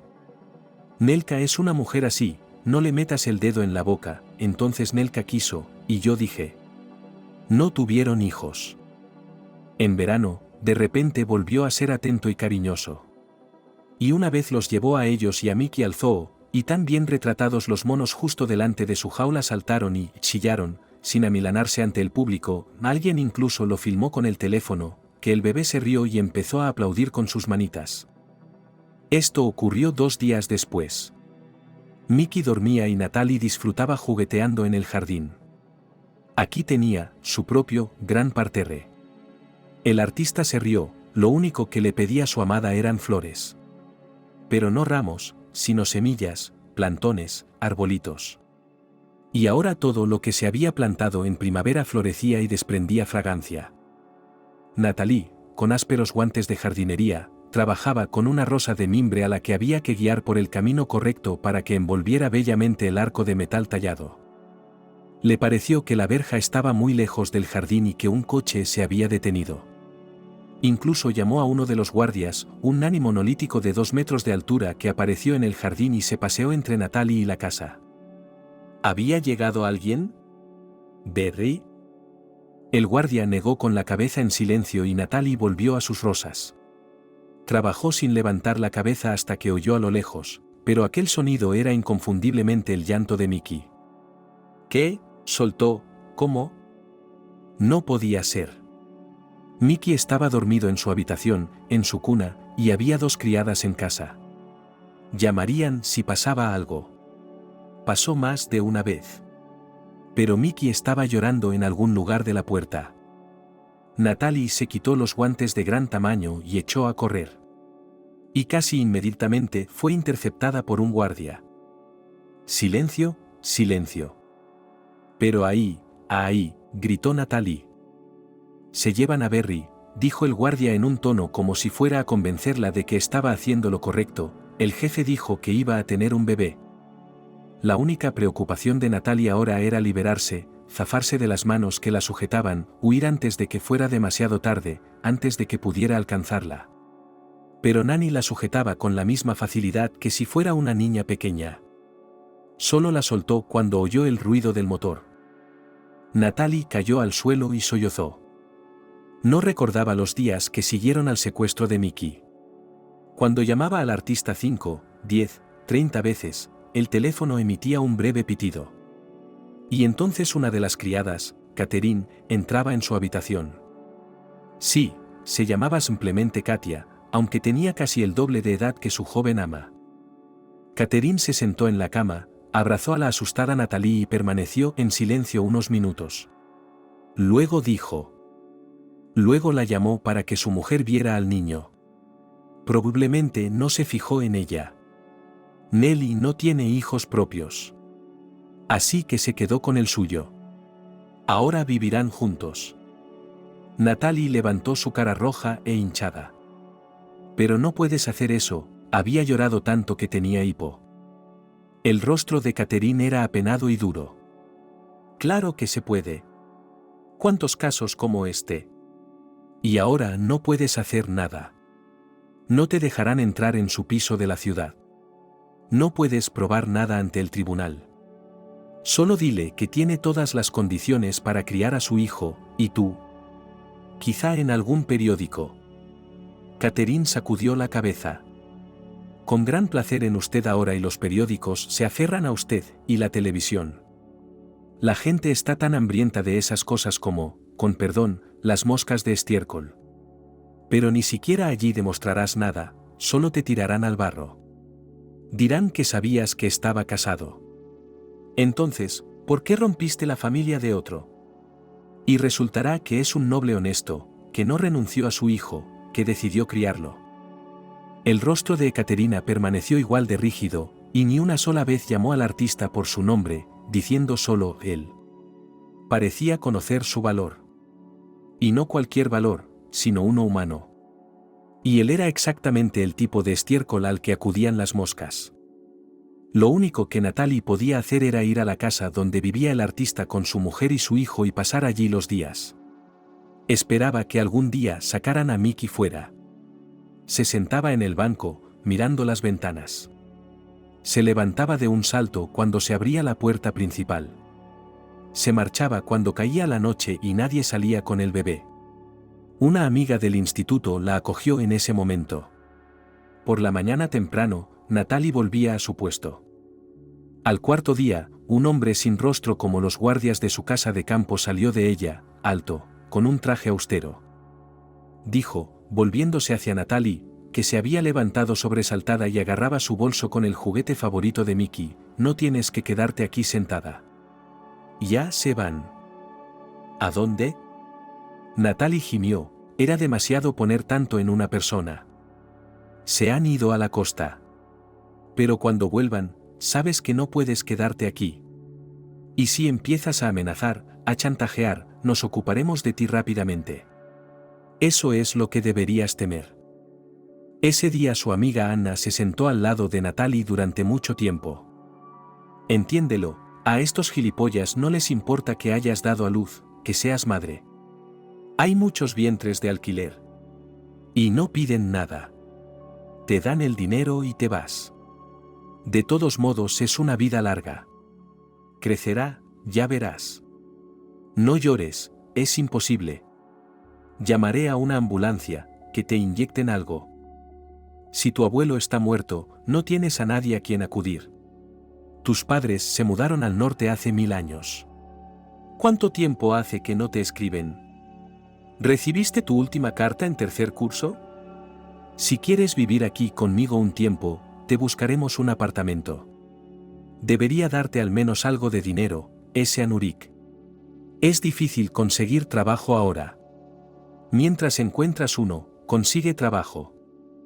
Natalie sacudió la cabeza contra la almohada. Unas semanas más tarde, Anna le trajo un viaje de una semana al mar. Cambia de situación. Piensa en lo que vas a hacer después. O tal vez, quién sabe, se estaba guardando ese último argumento para cuando se encontraran allí. Te dijeron que fueron al resort. Pero, por supuesto, Natalie no se reunió con ellos allí. Obviamente estaban en algún lugar de Niza. Ahora era el momento de volver. Ella sabía lo que haría. Volvería a su casa y a la de su abuelo, al lugar donde creció. No le quedaba nadie más que su amiga Anka y sus propias paredes. Dejaría que la herida sanara un poco y entonces decidiría qué hacer. Era impensable dejar a su hijo en manos de extraños, y ahora consideraba a Artista una completa desconocida. En los últimos días había acudido al terraplén por la mañana, se había sentado en un banco en un rincón sombrío del mismo, y pensaba. En aquel mundo lujoso y falso no encajaba, ahora necesitaba encontrar la tierra bajo sus pies. Volvería al pueblo, abriría la vieja casa, respiraría su aire. Tal vez atrajo la atención de alguien, una mujer joven con gafas oscuras, sentada, quieta y severa. Destacaba sobre el fondo de los que paseaban ociosos y relajados. Estaba anocheciendo. Los pescadores se reunían en el rompeolas. Y los yates con mástiles altos regresaban a la laguna para pasar la noche. Y las cañas de pescar de los pescadores también eran largas. Y en ellas ardían luces verdes. Y el mar siempre daba miedo por la noche. En el rompeolas hervían las tormentas, las olas chocaban contra las rocas. Y el negro e inabarcable desierto del mar se extendía hasta el horizonte. Entonces salía la luna y extendía un camino plateado sobre las olas. Pero sin miedo a este mar negro, de piedra en piedra, saltando casi a las olas, casi a las cañas de pescar, se apresuraban los gatos del lugar. Por alguna razón, todos ellos sin cola. Estaban sentados en las rocas, arrastrando impacientemente las patas, apagando el instinto de cazadores cuando los peces brillaban en el aire. Las luciérnagas del sur pasaban volando, sus linternas ardiendo con chispas amarillas y verdes. Natalie se puso en pie. Era hora de volver al hotel. El paseo marítimo al caer la tarde era un cuento de hadas de 1000 luces. Y música, música propia de cada café. Acróbatas ambulantes y magos tragando fuego. El último calor de las piedras de la tarde refrescándose. Columpios envueltos en rosas que invitan a fotografiarse en ellos. Columpios volando hacia el cielo ya estrellado. Chicas haciendo señas en el café. Vino tinto y blanco, jóvenes y mayores. Infelices loros de fotógrafos callejeros enormes, multicolores, durante todo el insoportable día de calor encadenados por una corta cadena a su percha metálica ahora despliegan sus alas, estirándose. Máquinas donde se puede ganar dinero, cuanta gente se agolpaba cerca de ellas. Luces, brillantes azul año nuevo, escarlata tulipán, oro fantasmal. Esta diversión podía tragarse a Natalie, la llamaban los que estaban a la entrada de los cafés abiertos a la música, las luces, las copas. Liberó la mano y se fue, por otro puente, el puente colgante da miedo en la oscuridad, un puente ancho, de piedra. Y olía dulcemente a quetalpes, parecidas a las orquídeas, y todo el asfalto estaba sembrado de luces vivas y móviles de juguetes luminosos, y entonces la noche del sur se hizo presente, y estaba completamente oscuro en las profundidades del parque, solo las luces de las luciérnagas, y rosas enroscándose a lo largo de las vallas, o estirándose orgullosas hacia arriba sobre duros tallos. Su olor era más embriagador que el vino. Parecía que cada color de rosas olía de forma diferente, y el más picante, cuando su corazón empezó a dolerle, era el olor de las rosas rojo oscuro, casi negras. Pero incluso cansada, no podía dormir, y Nikki estaba siempre delante de sus ojos.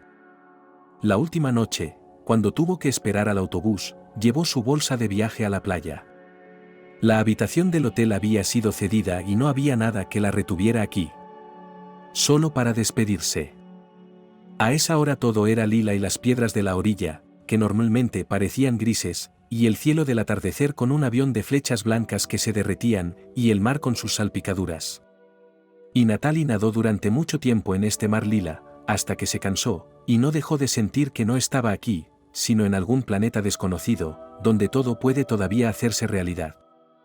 Y entonces se hizo de noche, y el autobús paró en un café de carretera casi a medianoche para cenar tarde. El café ya estaba cerrado, llovía a cántaros, y todos se reunieron bajo su toldo. Comieron lo que llevaban encima. Y algunas mujeres le dieron a Natalie un poco de coñac abjasio, y con ellas, compañeras desconocidas a las que nunca había conocido y a las que nunca volvería a ver, pudo por fin llorar. Su chaqueta se desprendió de sus hombros y cayó al suelo. Alguien la recogió y se la volvió a poner. Aún estaba caliente. Y era la única semblanza de unos brazos amigos a su alrededor. Es bueno despertarse al amanecer. El mundo entero está tan claro, como lavado con agua cristalina.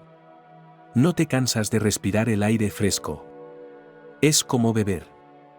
Leslie consiguió bajar las escaleras tan silenciosamente que los peldaños no crujieron, no llamó a su abuela, no la traicionó. Aunque la abuela ya está acostumbrada, cuando se despierta no está Leslie. Pero este lugar es nuevo, así que no puede marcharse por mucho tiempo. Abajo, en la cocina, Leslie fue a la nevera. Había un montón de cosas, pero un aro de salchicha ahumada olía tan bien. Leslie rompió un trozo. Y la puerta se abrió de un tirón. Leslie no se equivocó, pero apartó el panel de plástico de la verja, y eso fue todo. Aquella extraña y gran casa fortaleza quedó atrás. Leslie siguió caminando, mirando a su alrededor como si hubiera entrado en una casa nueva, y el dueño de ella fuera el espíritu del bosque. Sus ojos eran agudos, estaba acostumbrada a detectar. Y los suaves y esponjosos gorros verdes, que parpadeaban en las profundidades de los arbustos, como si los gorros de Pulgarcita fueran nueces. Y los hormigueros acurrucados contra el tronco de un pino. Antes de Pascua, ella y Harvey solían llevar huevos teñidos a los hormigueros y escarbar un poco en ellos. Las hormigas se abalanzaban sobre ellos como un grupo de desembarco enemigo e intentaban conquistar el mundo entero. Cuando los niños sacaban luego los huevos, se convertían en mármol, el ácido de las hormigas dejaba extraños dibujos en la pintura. Y qué bonitas eran las flores de los prados. Eran más altas que tu cabeza. ¿Por qué soñar con una selva tropical? Aquí son su propia selva, perfumadas con miel, nadie sabe dónde acaban. A la derecha se veía una escalera de hierro oxidado que subía por una colina. Y había un cartel, propiedad privada. Prohibido el paso. Y en la cima había una valla oxidada. No pude evitar subir con cuidado y en silencio. Leslie se asomó por el hueco. Parecía lo que había sido un camping. Cabañas de madera sin brillo, hierba hasta la cintura. Podría haber saltado la valla y explorar las cabañas, pero ahora no. Leslie tenía prisa por descubrir qué había al final del sendero. Y llegar pronto a casa para que no la pillaran. Unos minutos después vio al otro lado del sendero, también entre los arbustos, una torre de hierro hundida. ¿Una torre de agua? Había una ventana y una puerta oxidada. Leslie no pudo resistirse, se metió y siseó, cayendo en una pequeña zanja, con los pies escaldados por las ortigas. Podría haber serpientes aquí, por cierto. Y ella no estaba familiarizada con ellas. Allí, en casa, las conocía perfectamente, en qué piedra le gusta arrastrarse para calentarse a la víbora, y donde puede encontrarse con un erizo. Pero le ganó la curiosidad, así que llegó a la torre y miró dentro. No era malo que estuviera oscuro por dentro, sino que estuviera vacío. Solo unas hierbas raras asomaban por el suelo. Leslie saltó al suelo, se sacudió las palmas de las manos y volvió a salir al sendero. Lo que había más abajo era mucho más interesante. Había un puente de piedra que cruzaba el barranco. Era ancho y por él podía pasar un coche. Parecía haber sido reparado no hacía mucho. Pero las piedras de los lados del puente eran antiguas, desiguales, cubiertas de musgo. Y en general se estaba muy bien aquí. El laberinto verde del bosque ocultaba el sol, los brazos extendidos parecían de color esmeralda, y estaba claro que el calor no haría acto de presencia ni siquiera con el intenso calor que hacía. Leslie compuso de inmediato que este puente existió en tiempos inmemoriales, y sobre él cabalgaron jinetes en caballos poderosos y damas en carruajes. Y si pones la mano en estas piedras antiguas, ellas las recuerdan, por supuesto. Y se oye el ruido de los cascos, las voces. Retiró la mano y subió ágilmente a la ladera más cercana, donde imaginó algo. Se quedó helada de alegría. Había otra placa, y en ella una inscripción, todo en honor, monumento arqueológico. Ruinas de una antigua fortaleza. Protegido por el Estado. Era evidente que el Estado no protegía nada desde hacía mucho tiempo. Había algunas botellas de plástico y otros desperdicios. Pero por encima de ellos, entre las raíces de un pino. Otro se habría preguntado de qué clase de fortaleza estábamos hablando. Pero Leslie lo vio enseguida, esas piedras salvajes estaban tan encajadas que formaban un trozo de muralla, sin duda. Así que este lugar, su voz insonora le dijo la verdad. Los antiguos habían vivido aquí. Y el lugar es bueno desde lejos para ver al enemigo o al amigo, y si había un enemigo detrás de este muro, la gente se defendía de él. ¿Y más lejos? Leslie casi jadeó. Había una casa. Detrás de la casa había otro campamento. De nuevo casas tapiadas, unos pocos coches. Pero la casa era vieja, blanca, abandonada. Se dio cuenta enseguida. El abandono era obvio, las ventanas, tapiadas, y en alguna parte solo agujeros negros, yeso derrumbado. Pero la casa en sí le hablaba de la antigüedad. No tenía la escala pomposa de un edificio nuevo inacabado. Una belleza contenida, noble, con dignidad. Era como un viejo marqués, mi señor. Leslie lanzó una rápida mirada hacia el camping. A esa hora tan temprana, aún no había nadie a la vista. Los adultos odian terriblemente que los niños se metan en casas viejas. Los adultos piensan que el techo, las paredes y todas las escaleras se derrumbarán de golpe sobre los niños que estén allí. Agachada, Leslie dio pasos cortos hacia el lado de la casa que daba al bosque. Una de las ventanas estaba tapiada solo hasta la mitad. Leslie se agarró al borde de la tabla, tiró hacia arriba y se deslizó por la ventana. Fue un salto duro y torpe hasta el suelo. El hueco era demasiado estrecho. Leslie miró a su alrededor. Era una habitación pequeña y esquinera. Una vez hubo luz, dos grandes ventanas. Leslie imaginó enseguida cómo habría sido vivir aquí. Oyendo el sonido de la lluvia, tocando el piano, hojeando notas pensativamente, leyendo novelas, sentada en un sillón, escuchando el ruido de las herraduras de los caballos que repiqueteaban como disparos, aspirando el olor de la hierba mojada y las lilas. Las paredes estaban cubiertas de tejas vistas, y en el suelo había varias botellas vacías de 5 litros de agua Rodnik. Leslie dio un paso más y se quedó paralizada en el umbral, agarrada a las jambas de la puerta. En el pasillo, la devastación era aún mayor. Una escalera derrumbada. No había forma de subir al segundo piso. El techo, aún blanco, parecía tan alto como un templo. Montones de basura, algunos colchones viejos, bolsas. Alguien debía de haber utilizado la casa como vertedero. La casa estaba indefensa, y seguía siendo hermosa. Y había una historia que quería contar. Oh, cómo se habría quedado Leslie aquí, cómo habría estudiado los misterios de la casa, mirado las marcas del papel pintado, la lámpara de araña, de la que colgaba el único cristal, he escuchado lo que la casa quería contarle.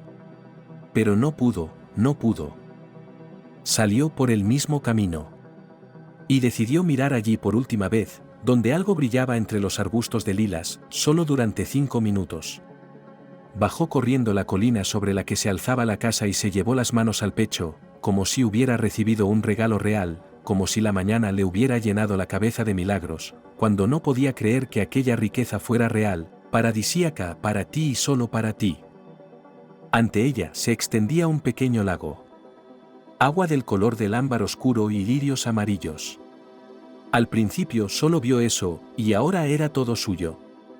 Y los juncos marrones y aterciopelados, y todas las ranas y sapos que saltaban al agua desde debajo de sus pies, y aquella eslite en medio del lago, donde había un abedul y una piedra, y donde algún día estaría también Leslie. Se aprendería aquí cada charca, cada nenúfar tendido en el agua, cada guijarro que conocería por su nombre, daría nombres a los bichos del agua. Volvería a casa borracha de estas maravillas, incluso se balancearía. ¿Cuánto tenía que contarle al hombre que yacía inmóvil y no sabía nada? ¿Has dicho lago? ¿Un lago? Sí. Leslie apretó de nuevo las manos sobre el pecho, y el agua es tan oscura que tal vez no haya fondo. ¿Conoces la ciudad de Kitez que quedó bajo el agua? Se inundó con el tañido de las campanas. El tañido corría como arroyos de plata e hipnotizó a la ciudad, y se escondió en esta plata. Y aquí hay algo, lo sé. ¿Pueden vivir sirenas allí? ¿En el lago? Si viven allí, entonces en Evan vendrán al suelo a tejer trenzas. Podemos ver. ¿Cuándo te levantarás?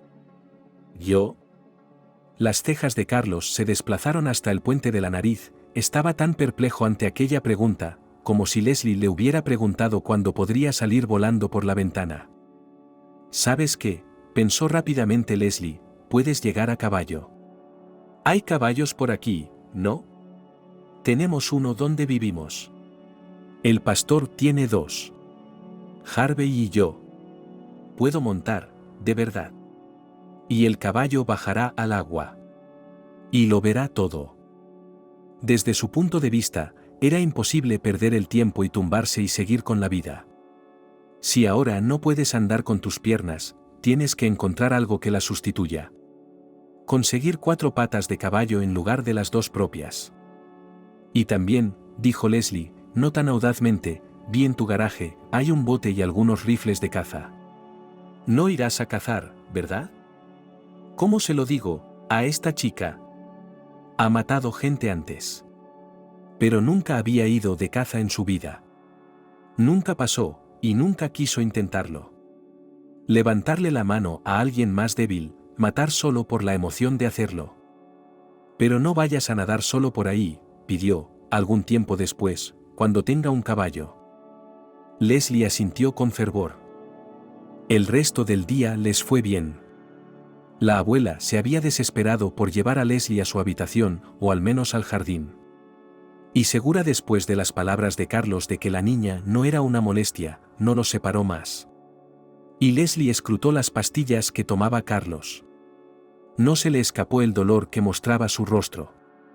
Y la forma en que cogió el frasco después. ¿Ayuda?, preguntó ella. Y él casi se rió a pesar del dolor por la forma en que se lo preguntó. Con la entonación de una ancianita. Y entonces, cuando la medicina empezó a hacer efecto, se quedó dormido un rato. Cuando despertó, Leslie estaba sentada a su lado, moviendo la pierna y sacando un poco la lengua, tejiendo una corona de dientes de león. Había muchos dientes de león, y la corona era larga y larga. ¿Sabes?, dijo, ronco como siempre después de una siesta, en Indonesia se cuelgan esas coronas de flores al cuello. En la India también. En los festivales. Cuando estuve allí. Y si antes le había parecido una anciana, ahora se volvió hacia él y sus ojos se abrieron infantilmente. ¿Dónde? Casi lo exhaló. Si el pequeño lago era una maravilla para ella, él, que había estado en el país de los elefantes vivientes. Le contó hasta la cena, y ya su abuela la arrastraba casi de la mano, pero ella no quería irse. Y al notar que sus labios se contorsionaban de dolor, se zafó del brazo de su abuela y corrió hacia la mesa. ¿Pastillas? Las pastillas hay que dárselas rápido. Encontró su último tesoro del día en su nuevo hogar. O mejor dicho, en el jardín. Al igual que por la mañana, cuando tuvo que pasearse por estas interminables posesiones, encontrar cada flor con ojo avizor y saludarla, saludar con la cabeza a un petirrojo posado en una rama y meter la nariz en el aterciopelado frescor de una rosa en flor, por la tarde tuvo que despedirse de todos los presentes por esta noche. Un descubrimiento la esperaba cuando miró por primera vez detrás del cenador trenzado de uvas silvestres. En las sombras del atardecer parecía una cueva en la que había pocas posibilidades de que alguien se escondiera, y Leslie la rodeó temerosa. Y entonces vio una barrera semicircular de piedra, en la que sería tan cómodo sentarse, y frente a ella una verdadera cueva, también de piedra. Le llegaba a Leslie por los hombros. Había madera en la cueva y un agujero en el techo. Es para hacer fuego. Puedes hacer fuego aquí. Guarda la leña cerca y las cerillas en un rincón, para que la lluvia no las empape. Leslie supo encender el fuego con la primera cerilla. Ahora se sentó y se dio cuenta enseguida de qué lado se encendía más rápido el fuego. Ahora tenía las manos heladas, y estaba deseando sentarse junto al fuego vivo, que le soplaba en la cara, calentándola. La envolvió durante unos instantes en un ligero manto de humo, y luego desapareció, solo el aire se mecía ligeramente sobre las llamas. Se sentó en uno de los troncos robados a la hoguera y miró al fuego. Y su mirada se quedó quieta. Sabía que ya había sucedido tantas veces, todo a su alrededor estaba a punto de agitarse, como lo había hecho el aire sobre el fuego, y entonces se derretiría, retrocedería y sería sustituido por otra cosa. Estaba de nuevo en aquella vieja casa, y era la misma hora tranquila del atardecer que aquí. Pero en lugar de los trastos y la suciedad, el suelo de tierra y las paredes pintadas de azul, ahora veía la calidez de una pequeña habitación. Un piano negro con tallas y un candelabro en la tapa. Un niño de porcelana, congelado en una carrera, con una antorcha en la mano. Sin embargo, la vela, aunque había una vela, no ardía. La lámpara del escritorio, en cambio, estaba encendida. De espaldas a Leslie, una chica estaba sentada ante el escritorio. Leslie no podía verle la cara, llevaba el pelo rubio oscuro trenzado en una larga y espesa trenza. Llevaba sobre los hombros un chal blanco de punto con largas borlas. La chica estaba escribiendo algo. La sensación de presencia era tan completa que Leslie podía oír la respiración de la muchacha, a veces se detenía, luego la muchacha tomaba aliento y comenzaba a escribir de nuevo en hojas de papel postal. Y había otra persona en la habitación de la que Leslie no se percató inmediatamente. En el rincón más oscuro de la habitación estaba sentada, inmóvil y mirándola fijamente, la misma muchacha que ella había visto tantas veces, casi siempre en aquellos momentos en que lo desconocido se le revelaba. La chica iba siempre vestida de la misma manera, un vestido blanco almidonado y un sombrero de verano. Llevaba el pelo suelto y el flequillo le caía sobre la frente. Normalmente su rostro tenía una fingida expresión de enfado. Pero era seguro que, a pesar de sus cejas fruncidas, estaba a punto de reírse o de decir algo que haría reír a todo el mundo. Ahora su rostro era de una severidad inquebrantable. Levantó la mano y señaló una esquina de la pared opuesta. Había un icono colgado. Leslie no podía verlo con detalle desde aquí. Un pequeño icono en un cofre dorado de la Virgen María con el niño en brazos. Leslie apartó los ojos del icono y volvió a mirar a la chica. Ella asintió.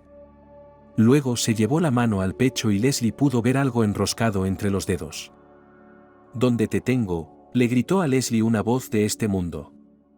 Mientras trataba de aferrarse, sintió como si la arrancaran de un sueño que prometía infinitamente más, un sueño que jamás volvería a soñar. Mostraba a un hombre joven, de cuerpo entero, con uniforme militar y una espada al cinto. Llevaba el pelo peinado hacia atrás y tenía los ojos oscuros y entrecerrados. ¿Era el mundo o solo ella? ¿Qué hace aquí? Los pasos de la abuela eran a la vez pesados y suaves, apresurados, pero Leslie tuvo tiempo de levantar la vista. «No necesitamos fuego aquí, ¿verdad?», Bueno, esto se construyó para que viviera el fuego. Es una casa para el fuego, explicó Leslie. Bárbara se sentó a su lado en el banco de piedra. Bueno, no es asunto nuestro. Solo lo es para los propietarios. Pero ahora vivimos aquí, dijo Leslie, instándola a seguir. Ella reclinó la cabeza y luego, pensando que sería más cómodo, se tumbó en el largo banco. Mira las estrellas, se dijo. La luz tranquila y uniforme no era amenazadora, sino cálida y tranquilizadora.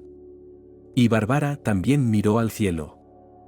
Verás, cuando el mes es joven, no oscurece las estrellas. ¿Tienes algo de plata en el bolsillo para enseñárselo? La abuela creía discreta pero firmemente en los presagios. Según uno de ellos, a un mes recién nacido había que mostrarle una moneda. El mes crecería, y también la plata de su bolsillo. Mamá se olvida de que hay un cielo, decía Leslie con tristeza. Aquella vez que me llevó a su casa, le pregunté, mamá, ¿puedo dormir en la logia? Ella tiene un pequeño sofá ahí fuera en el que puedo caber. Y hay flores en cajas. Matiola huele de noche. Mi madre no quería dejarme entrar ahí al principio, decía, te vas a congelar. Pero yo le dije, mamá, no te preocupes, no me voy a enfermar.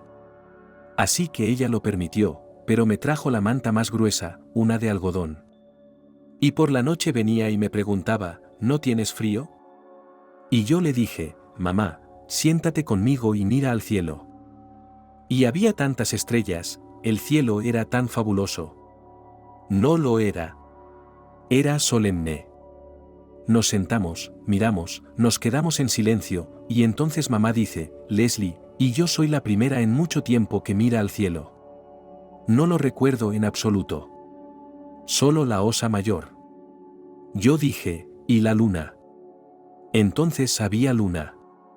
Mamá se rió, ¿y la luna? Más tarde le enseñé, como tú me enseñaste, la polar y la constelación de Orión. Mamá dijo, Leslie, tienes que recordar que no puedes vivir con la nariz en la tierra como yo. Luego mirarás hacia arriba y lamentarás tanto que tu vida se haya ido y ni siquiera te hayas fijado en las estrellas. Bárbara cubrió la cabeza de Nastia con la palma de la mano, la suave seda de su pelo. Incluso su pelo seguía siendo infantil, como el pelaje de un cachorro. ¿Echas de menos a tu madre? Leslie se quedó callada un momento, unos segundos, y luego negó con la cabeza. No. Sé que aquí se sentirá desgraciada. Será ella quien vuelva a echarla de menos, como entonces. La ciudad. Aquí no querrá ni mirar al cielo, aunque tengamos tanto. Respiró hondo. Mira. ¿Es un avión o un satélite? Allí, allí. Bárbara entornó los ojos. ¿Dónde? Es un avión, las luces. Carlos me dijo que no le gustan los aviones. Le gusta ir a todas partes con los pies. Lo dije y tartamudeé. Ya casi no puede andar. Pero eso no es lo que oyó la abuela. ¿Qué? ¿Qué, Carlos? ¿Cuántos años tiene más que tú? ¿Cómo puedes tener un hombre mayor? Solo puedes llamarle Carlos, como los profesores en el colegio. Abuela. Pero puedes ver por ti misma que es como yo. No es un adulto, es como un niño. Sus ojos ni siquiera son severos. No, es imposible, dijo la abuela, que ella misma había visto en sus alumnos mayores a los mismos chicos y chicas de siempre. Y Leslie prosiguió, dándose cuenta de que su abuela le ponía objeciones por la apariencia, pero en realidad pensaba como ella misma. Tiene piedras diferentes, abuela, me las enseñó. Dice que son mejores que las fotos. Si quieres recordar dónde estabas, aprietas una piedra en la mano, cierras los ojos y es como si estuvieras otra vez en el mismo sitio. Y la piedra más bonita es del norte, la encontró cerca de la ciudad. Por un lado es ordinaria, gris, pero por el otro le das la vuelta y es como un espejo, lisa y lila. No, es como un lago helado con agua lila. Espero que no hayas pedido nada. No, abuela, lo sé. Leslie sabía que si una persona mira una cosa que tú tienes, o la toma en sus manos, y sus ojos se alegran, solo porque está ahí, existe, y no importa de quién sea, entonces esa cosa debe ser regalada de inmediato, porque ella y su verdadero dueño por fin se han encontrado. Y esa piedra lila y helada fue encontrada, descubierta por otra persona. Y no era suya en absoluto. Las linternas de metal tallado, aquí y allá, se encendieron solas. Y las sombras se espesaron aún más. La abuela incluso se estremeció. Apaga el fuego para que no quede ni una brasa. Leslie se acuclilló frente al fuego. Abuela, seguirás viniendo a verle por la noche, ¿verdad? Mira a ver si le duele algo y dale unas pastillas. Y si no sabes de qué tipo, llámame. Lo tengo memorizado.